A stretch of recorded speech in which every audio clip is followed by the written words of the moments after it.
Preguntarles si se ve mi pantalla. Sí, doctor.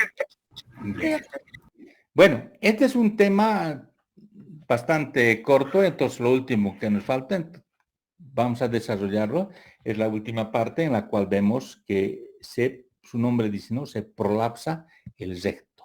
Entonces aquí en esta imagen observamos cómo se prolapsa el recto, ¿no? Entonces, prolapso rectal. Este es un trastorno a nivel del piso pélvico. Hoy en día hablamos ya no solo de alteraciones a nivel de la parte muscular, del elevador del ano, de los músculos que van a tener, digamos, continencia anal, sino hablamos de todo el piso pélvico, y el cual se caracteriza en la protrusión del recto más allá del ano. Eso es lo que conocemos como prolapso rectal. El prolapso hace que el recto se invierta, o sea, salga, ¿no? En forma como un dedo desde el ano que se puede ver hacia afuera, un revestimiento mucoso. Y va formando como algunas bandas concéntricas a nivel de lo que va prolapsándose en ese sentido. Eso es una salida prácticamente. Estamos viendo en esta imagen que hay materia fecal que sale, pero se ha salido el recto, ¿no? Dentro de la clasificación de los autores que nos van indicando referente a este prolapso, vemos que puede ser de una manera que se presenta incompleto. Incompleto es cuando solo se presenta prolapso de la mucosa del recto. Solo se va a prolapsar la mucosa del recto, y completo es cuando ya viene todo el recto con todas sus capas, va a prolapsarse, y también se habla del prolapso interno. Los otros autores clasifican de la siguiente manera. Esta es la clasificación con su nombre, la A, B y las tres variantes B1, B2 y B3. El prolapso del rectal incompleto es el que decimos, es el que involucra solamente la mucosa rectal. No tiene alteración de las capas del recto, solamente esta mucosa se prolapsa. Están viendo que se prolapsa. Muchas veces incluso confundimos, ¿no? En algunos casos de pensar que son hemorroides, pero es a veces la mucosa rectal que se está prolapsando. Entonces, este prolapso rectal es incompleto. El prolapso rectal completo va a involucrar todas las capas de la pared del recto. Todo va a ser todo completo, por eso se llama completo. En el incompleto solo es la mucosa rectal. Y en esta variedad de completo tenemos tres variedades, la B1, la B2 y la B3. La B1 habla del prolapso oculto, o sea, no se logra ver, pero está oculto. ¿Y cómo manifestaban prácticamente? Es con un cuadro obstructivo. El paciente presenta síntomas de obstrucción intestinal, ¿no? Y a veces vemos, es como la intususcepción, es cuando el intestino se introduce como un calcetín sobre otra parte del intestino y logra obstruirse. Si nosotros tratamos de desobstruir esa intususcepción prácticamente haciendo compresión hacia ambos extremos, vamos a producir daño únicamente a nivel. No se puede. Simplemente hay que hacer con unas maniobras bastante sencillas y delicadas para que pueda desobstruirse el prolapso de la intususcepción. Por eso este prolapso es oculto. A veces esta intususcepción, ¿qué prolapsa? El paciente tiene una diarrea, está yendo, pero tiene un pólipo. Y ese pólipo arrastra esa parte del intestino hacia la parte interna del intestino, como un calcetín, y logra formarse esa intususcepción. Generalmente, cuando hay intususcepción, buscamos si no existe algún tipo de pólipo, algo que está arrastrando ese intestino. Conocemos como prolapso oculto, no se lo ve. Pero hay otro que está, digamos, que va a aparecer al pujar. Van al baño y empiezan a pujar, gente totalmente estreñida que trata de pujar y se le sale el recto. Entonces tenemos el prolapso rectal de la clase tipo B2. Y el externo visible es el que uno va y lo revisa. Es como esta que estamos viendo en este sentido, que estamos observando que ahí tiene un prolapso rectal. Esta es la variedad tipo B2. Entonces, el externo visible, el otro que solo sale al pujar y el otro no se lo ve. Son prolapsos completos de toda la estructura de las capas del recto que se van a prolapsar en ese sentido. A eso se conoce como prolapso rectal. Dentro de la epidemiología, el riesgo entre hombres y mujeres se ve que es mayor en mujeres. que en hombres. ¿Por qué? Por el aspecto mismo, como habíamos indicado. Esto es un trastorno del piso pélvico, el piso pélvico. Entonces, aquí nos va a dar una respuesta al aspecto por qué en las mujeres más se prolapsa que en los hombres. Y la relación está entre 6 a 1, o sea, 6 mujeres contra un hombre, ¿no? Entonces, y la incidencia referente a las edades, vemos que a mayor edad es mayor predisposición a prolapsarse. ¿Por qué? Porque tiene trastorno del piso pélvico. O sea, hay algún tipo de debilidad en el piso pélvico que va a condicionar que el recto se salga. O sea, esté tendiendo a que salga prácticamente a través del ano. La prevalencia es desconocida, no se sabe prácticamente por qué está condicionando, si existen algunos factores que vamos a citarlo y vamos a ver. Como decíamos también, la incidencia es en niños, igualmente por problemas estos que tenemos alteraciones en el piso pélvico. Adultos aproximadamente el 2.5 por cada 100.000 habitantes. Entonces es una frecuencia bastante nueva, considerable en relación a la presentación de este tipo de patología. Cualquier rango de edad puede presentarse, pero mayor en las etapas extremas de la vida, tanto a nivel de los niños como a nivel de los mayores. Entonces, vemos a nivel de la epidemiología, esos son los estudios que se plantean. Ahora veamos qué factores predisponen a que se salga el recto por el ano. Esfuerzo al defecar. Uno de los factores importantes es el esfuerzo al defecar. El paciente se siente y empieza a hacer mayor cantidad de valsalva, de fuerza para defecar por el estreñimiento, y en ese sentido, si tiene una debilidad a nivel del piso pélvico o una alteración, empieza a prolapsarse el recto. Personas que han tenido muchos embarazos, muchos partos, multiparidad, de igual manera va a condicionar una alteración a nivel del piso pélvico, porque vemos que la persona haya tenido varios embarazos o periodos intergenéticos muy cortos, en los cuales no exista una reparación completa del piso pélvico, porque el parto va a condicionar un aumento, digamos, de fuerzas a nivel de la parte de la expulsión del bebé, va a condicionar trastornos a nivel de lo que es el piso pélvico. Entonces, el que haya tenido múltiples partos va a condicionar un trastorno. El que tenga una espina bífida, vemos de igual manera, ya hay un trastorno del piso pélvico. Antecedente de histerectomía. El útero está en la parte inferior. Tenemos, si recordamos anatómicamente, la parte inferior, el fondo del saco de Douglas, ¿no ve? El fondo entre el útero y la parte, es la parte más declive a nivel del piso del abdomen. Entonces ahí tenemos el fondo del saco de Douglas, o en el hombre el fondo recto vesical. Pero tiene la mujer el fondo en el cual está el útero, y ahí está el fondo del saco de Douglas. Cuando uno hace una histerectomía, prácticamente esa zona queda libre, y al quedar libre, queda con más predisposición a que pueda tener un problema de prolapso. Están viendo los factores que puedan predisponer a que se salga el recto. El estreñimiento, como es el esfuerzo al defecar, y la hipomotilidad. De igual manera va a condicionar a que tengamos un proceso, no tenga muchas contracturas, condicione un gran bolo fecal, un fecaloma, va a condicionar una alteración a nivel de lo que vamos viendo el piso pélvico. Esos hablamos de factores predisponentes. Ahora veamos cuáles serían los factores estructurales. Y esos estructurales son los condicionantes a nivel del piso pélvico, con lo que podemos decir, se sale el rectocele. Todo lo que termina en es del descenso, ¿no ve? Se desciende el recto. Rectocele.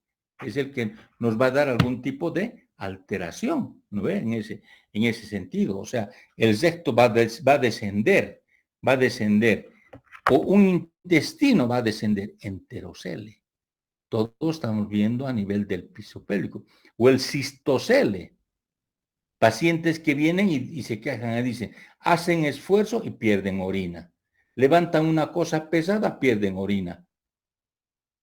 no son dignas de reírse, prácticamente están riendo, haciendo esfuerzo, pierden orina. Entonces, podemos pensar en un cistocele. Revisamos a nivel de la vagina, hacemos un tacto vaginal, hacemos una compresión en la parte inferior de la vagina y le decimos que puje.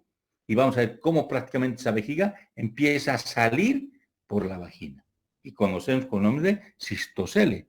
O inclusive en algunos casos hay pacientes que van llevando el útero entre las piernas. Hay un prolapso. Y son gente que ha tenido muchos embarazos, muchos partos, y los elementos de fijación se han elongado totalmente y prácticamente ha conllevado a un prolapso uterino vaginal.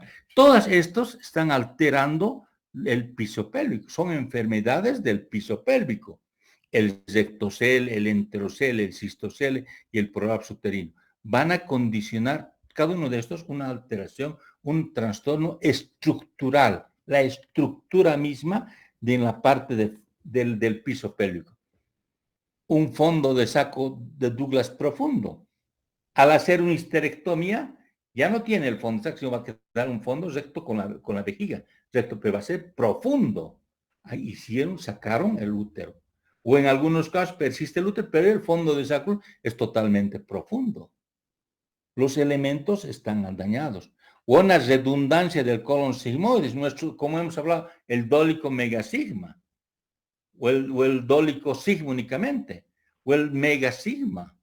Una redundancia del colon sigmoides, entonces cuando el paciente tiende a querer pujar, tiende a veces a evertirse, salirse por medio del canal anal, una parte del recto. Y eso se conoce como rectocele, esa redundancia del colon. La pérdida de la curvatura, vemos que forma un 7 a nivel de lo que es anatómicamente el recto, ¿no? En la parte va a formar. Existe una curvatura. Y la pérdida de esa curvatura normal del recto a nivel del sacro va a condicionar la debilidad y puede ser condicionante a un problema. Estamos viendo factor estructural. La estructura del piso pélvico está dañada, está alterada, en este caso, por la curvatura normal del recto. O pérdida de la fijación del recto al sacro. Normalmente se fija los ligamentos uterosacros, del útero al sacro o del recto al sacro, ¿me entiendes? Esos elementos de fijación al sacro han sido dañados o no tiene y pueden condicionar que él prácticamente se meta por dentro del intestino del recto el otro intestino proximal y condiciona una intususcepción. El debilitamiento de ese piso pélvico, la atonía, que no tenga esa contractilidad, condiciona eso. Por eso, generalmente se pide que tengan que realizar ejercicios, ¿no ve? Para fortalecer el piso pélvico. Primera cosa, primera variante que realizan los ginecólogos, tienen que enseñarle algún tipo de ejercicios para fortalecer a la mujer el piso pélvico. Si no, va a tener alguna alteración, en este caso alteración estructural de ese piso pélvico y va a condicionar por ende el prolapso. Y de igual manera tenemos estos factores que van a predisponer, son predisponentes y son factores que han alterado la estructura misma y van a condicionar como el rectocele, enterocele, cistocele o el prolapso uterino. Ya son factores propios de la estructura misma. En ese sentido, dentro de la fisiopatología, autores como Moschowitz, Borden, han estudiado qué es lo que está pasando a nivel del prolapso rectal, qué es lo que sucede. Y las dos teorías conjugan en que tienen como punto final o causa total es la anatomía del piso pélvico, existe esa alteración. Este es su piso pélvico, tenemos los músculos, el pubo rectal, el pubo coccígeo y el ilio coccígeo son los elementos que nos ayudan a nivel del piso pélvico. De igual manera, el obturador interno, el coccígeo y el piriforme son elementos que van a fijar. Si estos músculos prácticamente tienen cierta alteración, por lo que hemos hablado dentro de las alteraciones de factor predisponente o factores estructurales están dañando, van a condicionar un prolapso rectal. Y esa es la teoría de ambos que han logrado conjugar y decir que la anatomía del piso pélvico está alterada. Y eso estamos viendo. Generalmente con más frecuencia altera en las pacientes mujeres que en los varones. La relación es de 6 a 1. ¿Qué es lo que va a sentir un paciente que tiene prolapso rectal. ¿Qué va a sentir? ¿Qué molestias?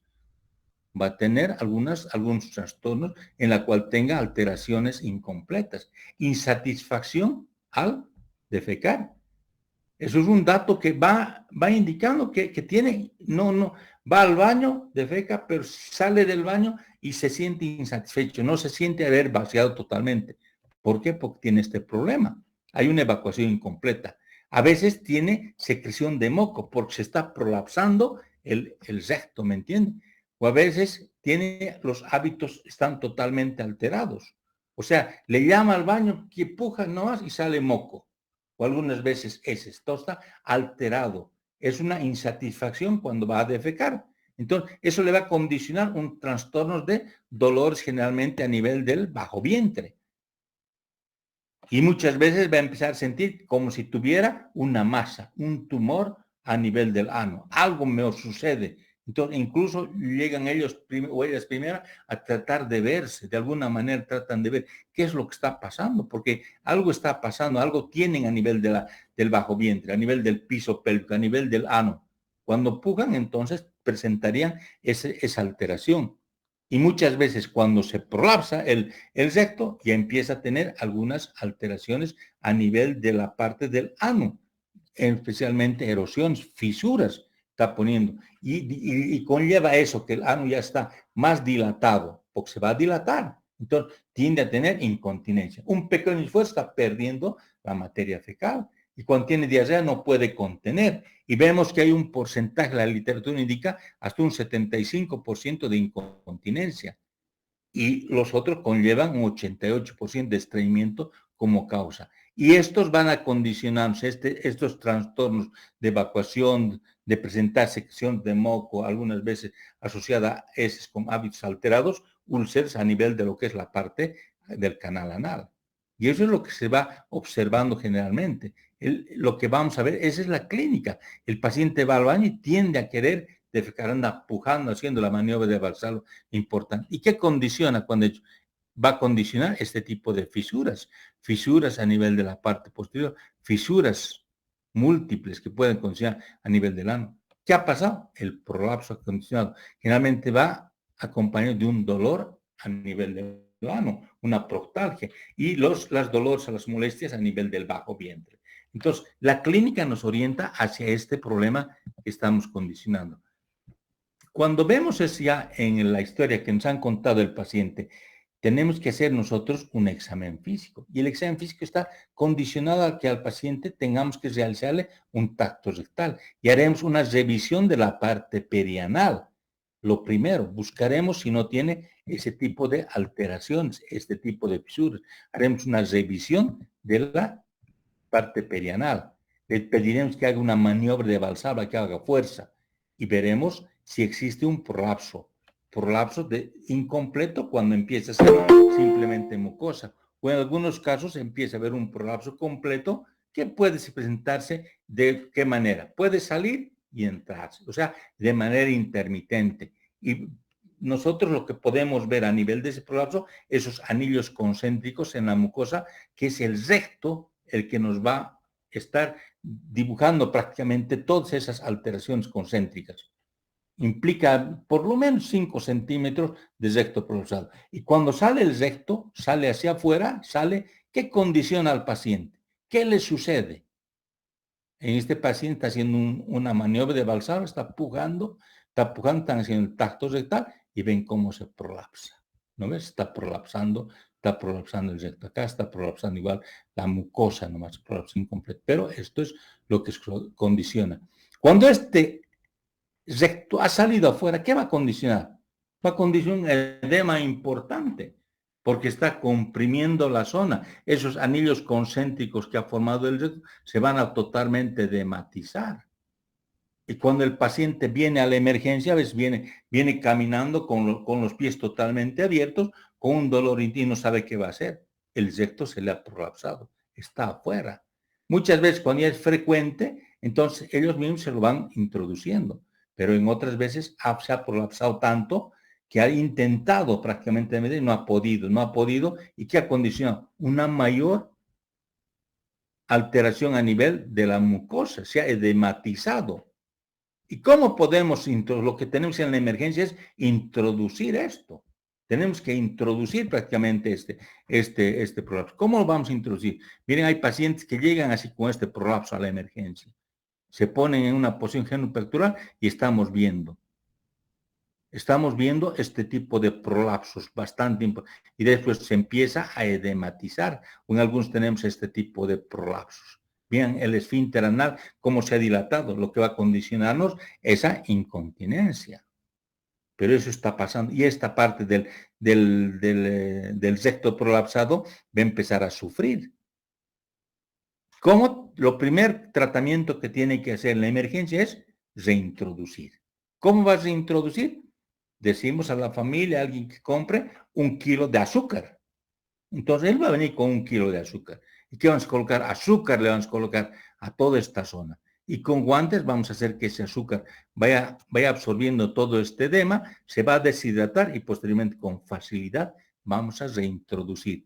Todo este prolapso rectal con el azúcar va a bajar todo ese edema y con facilidad vamos a reintroducirlo todo este edema. Entonces, esa es la manera como podemos tratar a nivel de la emergencia. Entonces, para el diagnóstico hacemos la historia clínica donde nos van a contar el aspecto de que el paciente se está prolapsando. El examen físico lo hacemos en paciente en cuclillas, vemos, observamos y le hacemos hacer maniobra de Valsalva. Y ahí vamos a poder observar cómo tiende a salir el recto, ¿no ve? En algunos casos se hace estudios radiológicos de hacer una defecografía, que vamos a identificar los trastornos a nivel del piso pélvico y permite decidir un tratamiento. Entonces, la defecografía es un procedimiento radiológico donde se le pide al paciente que vaya a hacer sus deposiciones, donde van a sacarse las radiografías y en el cual vamos a identificar los trastornos a nivel del piso pélvico y vamos a ver qué es lo que podemos hacer. Entonces, los estudios que hacemos, podemos hacer, como les decía, para valorar todo el piso pélvico, vamos a ver cómo está el defecto de descenso. Se está descendiendo cuánto. El ángulo ano-rectal entre el ano y el recto, ¿cómo está? Si está totalmente alterado. Entonces, eso se observa con la defecografía. Podemos hacer una medición del ano recto, una manometría, para ver ese esfínter, cómo está la presión del esfínter. Quizás es totalmente, ya sin presión, es totalmente atónico o hipotónico. Entonces, tenemos que ver una manometría.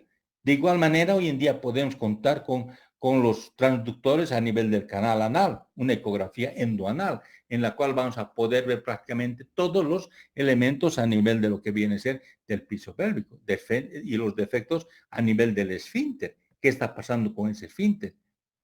Y si vemos que esto está contrayendo, no funciona ese esfínter, puede ser una electromiografía.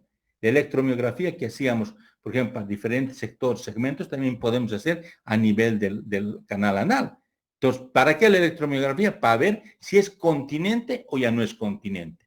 Si es continente, nos va a funcionar. Pero si es incontinente, pero incontinencia. Entonces, una electromiografía nos va a ayudar bastante. De igual manera, tenemos otro método de diagnóstico, la resonancia magnética, que nos va a valorar, digamos, la dinámica de todos los órganos. Nos va a mostrar cómo es esa dinámica, ¿me entienden? Con la resonancia magnética. Pero también podemos ver que es lo que está llevando a que se salga el ano, el recto, puede ser dependiente hacia un pólipo, hacia un tumor, ¿no? Porque eso puede arrastrar.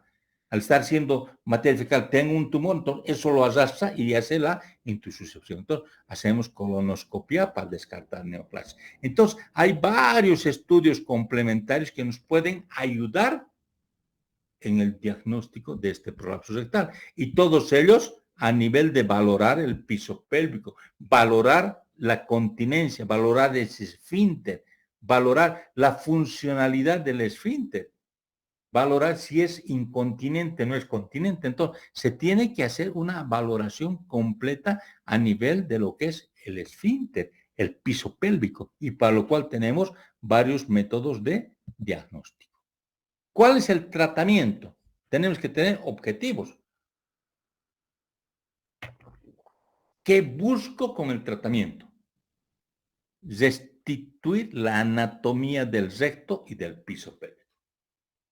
Mi objetivo primordial es restituir su anatomía del recto. ¿Cómo está ese recto? Debo volver a su anatomía como estaba. Y más importante es el piso pélvico. Entonces, el objetivo es eso, restituirle, recuperar esa continencia y tratar la constipación. O sea, mi objetivo está basado en esos tres pilares. El pilar es volver a la anatomía rectal y del piso pélvico, o sea, la parte anatómica. Recuperar que ese recto funcione normalmente, el canal anal funciona, y hay que tratar la constipación para que ya no exista esos problemas a nivel de la maniobra de Valsalva y tenga de nuevo prolapsos rectales. ¿Qué voy a hacer en ese sentido? ¿Qué es lo que puedo hacer como tratamiento? Entonces, puedo plantearme un tratamiento médico, en la cual debo decirle tiene que tener ingesta adecuada de líquidos. Mínimo 2 litros de líquidos tiene que tomar. Tiene que tomar en ese sentido. O sea, es importantísimo la ingesta de líquidos para evitar el objetivo que tenemos es manejar la constipación. Es importantísimo, ¿me entiendes? Líquidos.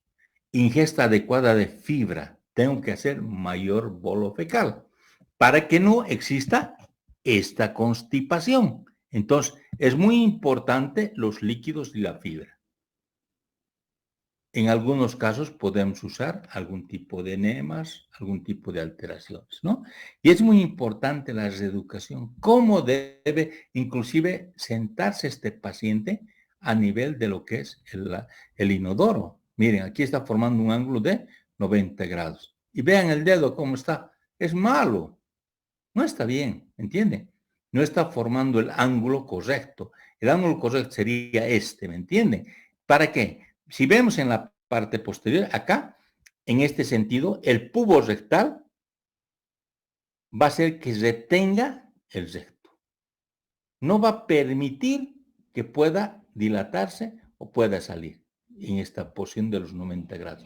Tenemos como si fuera una cinta el pubo rectal que está traccionando este lado y está evitando que pueda evacuar el paciente. Pero en otra posición, el pubo rectal, ¿qué está pasando? Está haciendo que el paciente se relaje un poco más y el paciente pueda evacuar. Entonces, hasta este aspecto es importante para nuestros pacientes en el efecto defecatorio, ¿me entienden? Para ver el ángulo que va a formar entre los muslos y el mismo tórax que va. En este está formando un ángulo de 90 grados. En algunos casos ya no tenemos que recurrir a un procedimiento quirúrgico. Y para el procedimiento quirúrgico tenemos procedimientos a nivel perianal.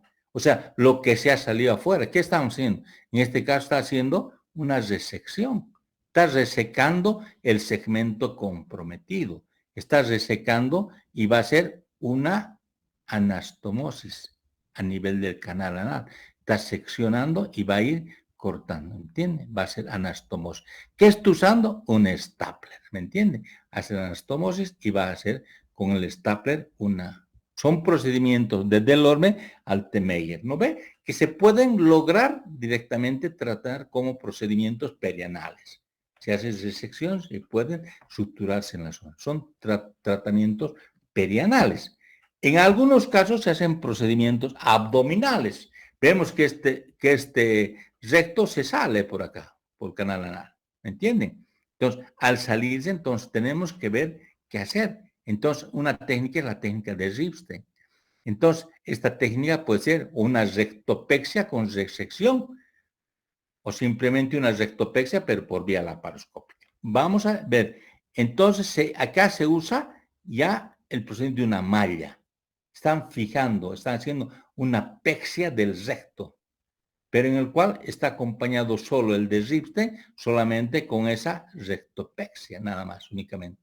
Y en el otro se hace el autor Frickman y Goldberg hacen una resección del segmento, en este caso del sigmoides, anastomosan y hacen también la misma fijación, la misma pexia del recto. Veamos.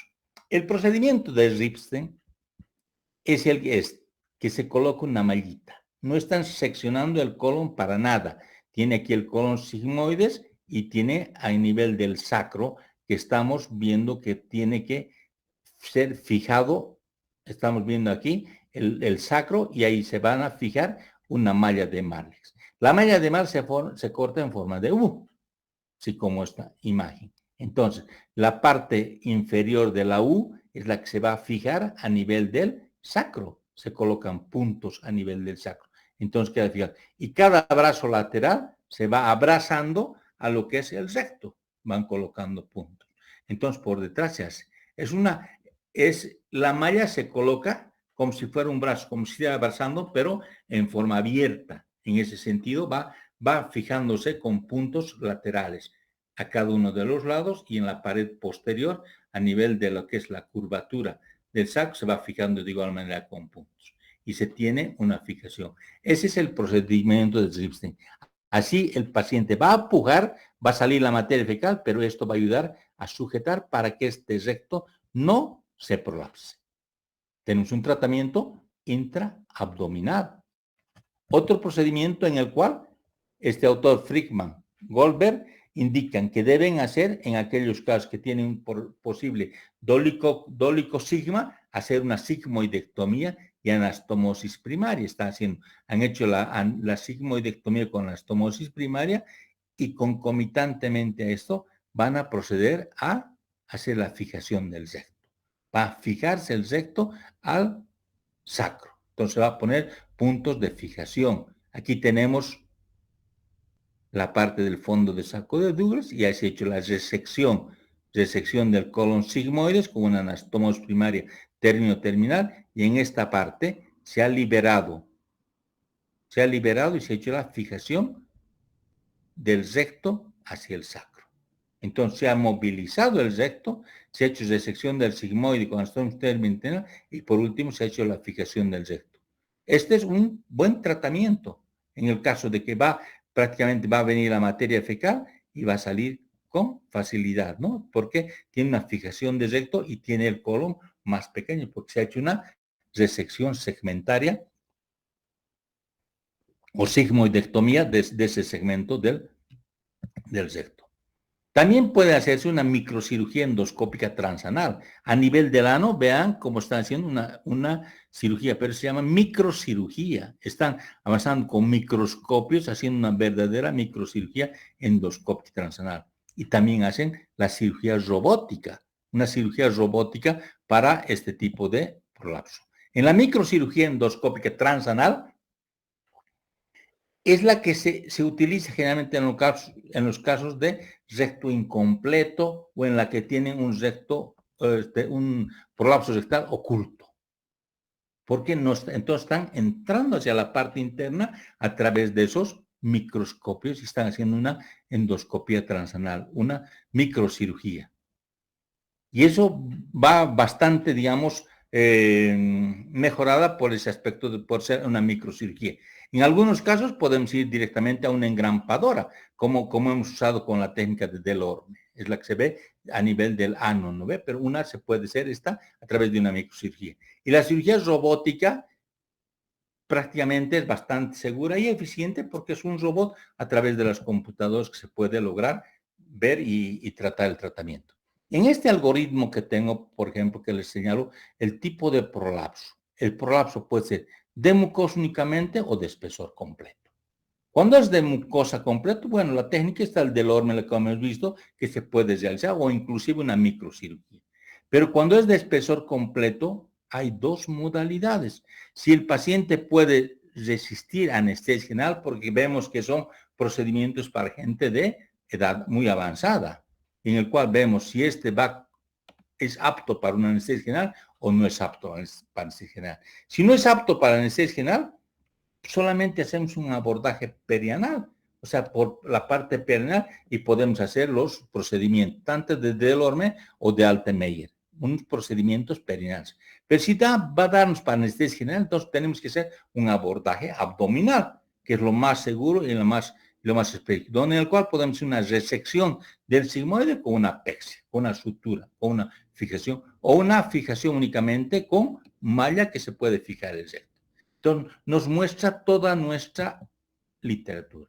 El prolapso rectal, después de que ha sido intervenido quirúrgicamente, a veces tiene dolores, porque tiene cierta alteración a nivel al defecar.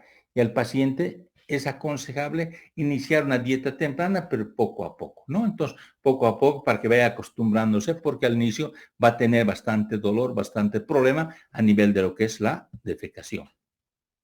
En muchos casos vamos a tener un prolapso recurrente. Puede volver a venir otra vuelta. Entonces, en ese sentido, cuando es recurrente, está viniendo, entonces tenemos que ver si es recurrente asintomático o con mínimo de síntomas. Y si es asintomático, no tiene síntomas, no da molestias, pero se prolapsa, podemos simplemente recomendar un tratamiento médico, corregir el estreñimiento, ver qué es lo que se va a hacer dependiente a la alimentación, evitar que el paciente pueda prolapsarse más, usar, por ejemplo, de vaselina líquida para que tenga una evacuación más fácil. Recomendar un tratamiento médico en aquel que es asintomático, que no tiene síntomas o tiene algunas pequeñas molestias. Pero en el que tiene prolapso, se le sale todo con espesor completo, no queda más de hacerle un abordaje quirúrgico.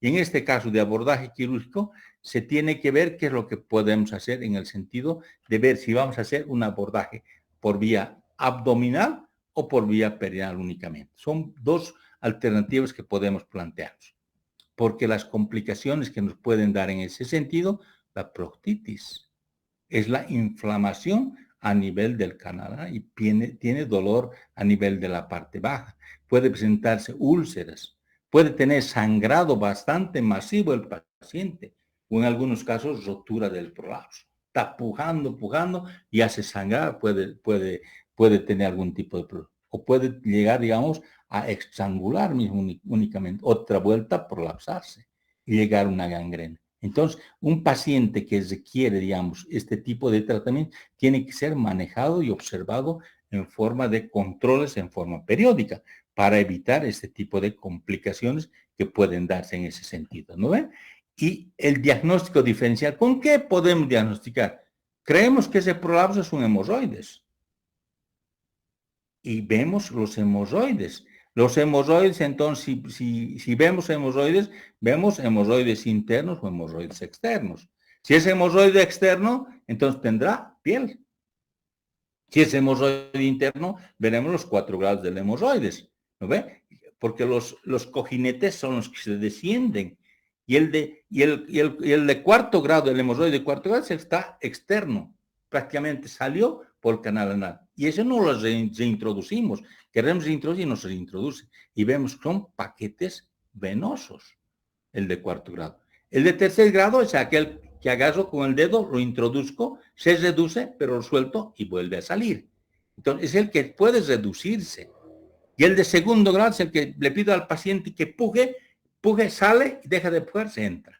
Entonces, entra dentro de un diagnóstico diferencial del hemorroides, pero ahí tenemos que ver nuestros paquetes venosos, si no tiene solamente, pero puede ser confundibles con un problema de que puede ser un prolapso rectal de tipo incompleto, que solo la mucosa está saliendo, pero nos va a diferenciar que son los paquetes varicosos que están saliendo.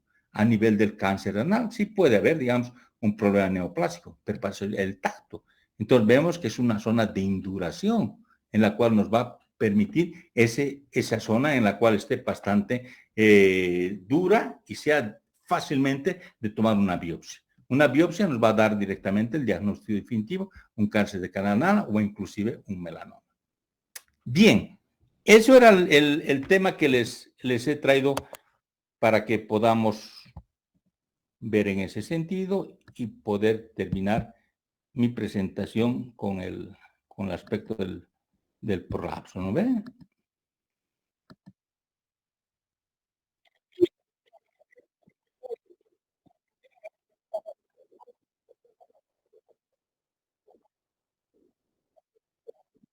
Bueno, cuando tienes un prolapso rectal, estás viendo que está totalmente prolapsado y no puedes ni hacer un tacto rectal.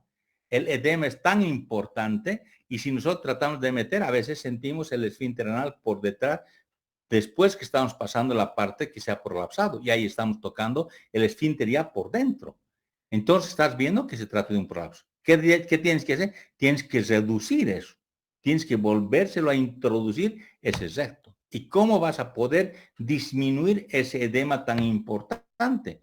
Con azúcar. El azúcar, normalmente, azúcar blanca que compramos, le decimos que vaya a la tienda de barrio, trae 1 kilo de azúcar y colocamos a nivel del ano. Con compresitas, con la mano, vamos colocando unos 15 minutos y vamos viendo cómo ese gran edema que tiene va disminuyendo poco a poco hasta que fácilmente puede reintroducirse. Y se ha reintroducido. Y cuando se ha reintroducido vas a hacer el tacto y vas a ver que existe un esfínter anal bastante hipotónico, bastante dilatado. Es por donde se ha salido, porque existe una alteración del trastorno del piso pélvico. Y entonces tienes que plantearte, decir, este es un paciente que le salió la primera vez, se resolvió, pero después va a seguir saliendo en forma permanente y tendrás que tomar algún tipo de conducta, que es lo que va a hacer. Y tenemos que hacer ya el estudio del piso pélvico. Si es el piso pélvico, ¿cómo vamos a solucionar? Y le haremos quizás un colon por enema, para ver en el colon por enema que es directamente un sigmoides bastante elongado. Entonces tú dices que la mejor manera tendré que hacerle una sigmoidectomía, una anastomosis primaria y fijación de recto. Entonces utilizaré una vía abdominal. Y si el paciente no tolera mucho, es bastante anciano, tiene muchas comorbilidades, entonces trataré de hacer un tratamiento a nivel de lo que es la parte perianal. Y ahí tenemos los procedimientos con engrampadora que se puede prácticamente reducir o cesar, ¿no? Con ese sentido. En algunos casos, inclusive se hacía en algunos ancianos, para que no salga, se hace una especie de jareta, una jareta a nivel del ano con un hilo tipo alambre que se va fijando para que no pueda protruir, se está cerrando prácticamente el esfínter anal. Y son procedimientos que se los va realizando, fijación de recto o a nivel de parte perianal.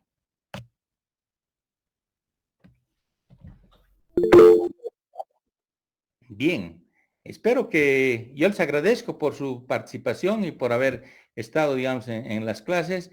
Y bueno, pues nos veremos. Esta pandemia nos ha tenido solo por vía online nada más, pero las clases teóricas las prácticas ya las estamos haciendo un poco presenciales, yendo al hospital con grupos pequeños, pero tratando de asistir y viendo a nuestros pacientes. Ojalá que al año ya tengamos todos ustedes en 5º año. Bueno, pues les deseo suerte, pero tienen que aprovechar al máximo cuando ya retornemos a nuestras clases presenciales. ¿Ya? Si no hay más nada, sí, dime, Esmeralda.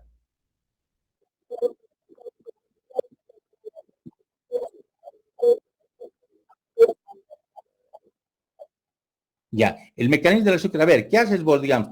Tienes un vaso de agua, y le pones a ese vaso de agua 2 cucharillas de azúcar, va a endulzar. Pero metele 1 kilo de azúcar, ¿qué va a pasar? Se lo va a chupar todito. ¿Qué hace el azúcar? Absorbe toda la humedad y va a deshidratar todo ese edema. Totalmente va a deshidratar. Ese hinchazón que tienes a nivel del canal anal se va a reducir totalmente. Y eso es lo que se hace en la práctica. Y ustedes van a poder, si alguien tiene algún tipo de edema, pónganle azúcar, va a disminuir totalmente. Es lo que hace el azúcar. Chupa toda la humedad. Y eso facilito, ponen más azúcar a un vaso de agua y van viendo que va disminuyendo, ¿no? La cantidad de líquido que va absorbiendo. Doctor, una pregunta. Sí o sí con azúcar tiene que reducirse el prolapso, doctor, porque ya he visto, por ejemplo, cuando era niño, mi abuela, uno de sus nietos, la ha reducido, por ejemplo, así con un trapo caliente nomás, y así no la ha introducido, y ese he visto. Ya, esas maneras que van a condicionan más úlceras, más daño a nivel de la mucosa y puedes dañar. Pero si el prolapso es bastante importante, grande, no reduces con nada. Muchas veces algunos que he visto en el hospital vienen, inclusive han entrado a cirugía, han tenido que operar para tratar de reducir ese prolapso. Pero el azúcar es excelente. Nosotros no hemos tenido, diríamos, y todos los con los cuales hemos estado de profesores, todo, no he visto que a ninguno nos haya fallado el uso del azúcar. 1 kilo de azúcar a veces con medio kilo ya está totalmente reducido. Y vas a introducir, y el paciente aprende. ¿Y qué hace? Ya tiene listo el azúcar en su casa. Únicamente ya está, ya se empieza a poner el azúcar y se reduce. ¿Me entiendes? Es fácil. Pero hay que dar con anos totalmente hipotónicos que habría que prácticamente solucionar su problema, porque no va a seguir saliendo permanentemente. Y generalmente esos hemos visto en nuestro medio por dólico sigma de teología chagásica.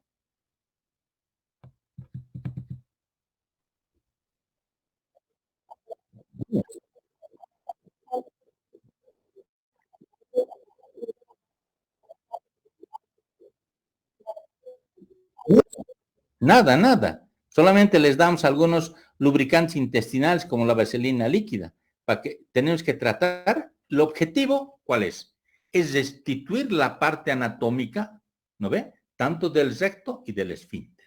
Es la primera causa. Segundo, es hacer que ese esfínter sea continente.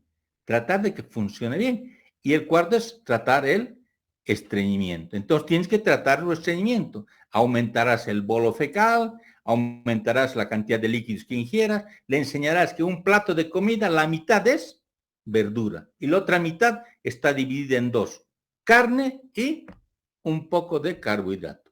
Ese es el tratamiento para aumentar un buen bolo fecal. Y con eso más puedes añadirle ahí los lubricantes intestinales. El lubricante intestinal es como en las movilidades el aceite, ¿no ve? En el cual lubrica únicamente. Entonces, le das vaselina líquida por boca 2 cucharas, va a salir por lano 2 cucharas. Le das 4 por boca, 4 va a salir, porque no se absorbe. Pero hay muchos aventajados que dicen, no, cambian la vaselina líquida por aceite de resino, aceite de oliva, aceite de... Eso no sirve. Porque eso se va a terminar ¿dónde? En el estómago, en el intestino delgado. Se va a absorber. Va a aumentar la cantidad de grasa únicamente en el cuerpo, pero no le va a servir para nada. No es lubricante. El otro es lubricante intestinal.